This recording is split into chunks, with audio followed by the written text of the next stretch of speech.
In late May, the conversation wasn't in DC or on the trading floor. It was at Princeton University. At the Princeton CorpGov Forum, leaders in finance, defense, tech, and policy convened to decode the moment. And what's next? My view on AI is I am the most optimistic person in this room about AI. I think it's going to fundamentally change everything that we do. I think it is going to be a very bright future driven by technology.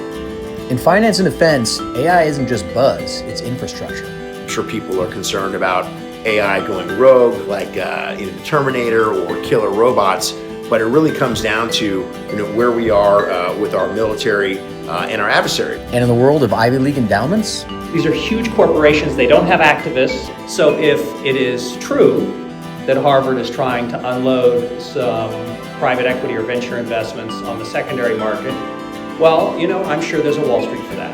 What's the role of cryptocurrencies in endowments? So it's only been a small portion of endowments that have gone into Bitcoin and ETH. Private equity meets public scrutiny, and activists, they come armed.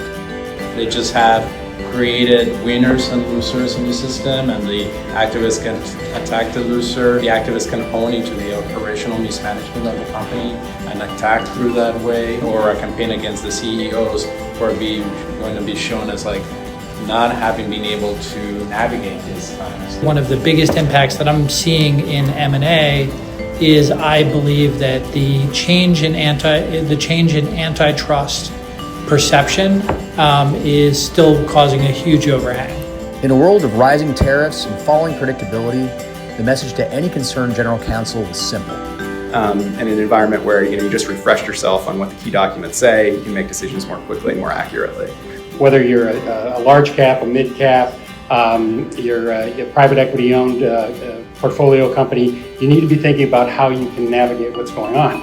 And the IPO market, it's moving, but investors are being very selective. We're starting to track towards kind of a normal year, but I think there's a lot of misperceptions that need to be corrected in the market in terms of capital being raised by IPOs.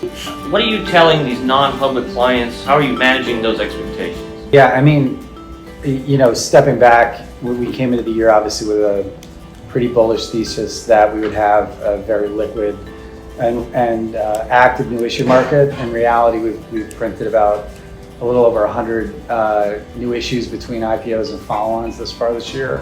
And when it comes to shareholder voice, the stakes are higher than ever. We represent a lot of investors who just find themselves in a situation where they hold equity. Maybe they came in with the equity, maybe they came in through credit and ended up with equity, and they are strongly dissatisfied, and they don't think that management or the board is listening to them. We say we live in a shareholder democracy, but we don't. We live in it's kind of like a managed democracy. 6 panels, dozens of voices, one common belief. You don't have to predict the future, but you can take steps to be ready for it.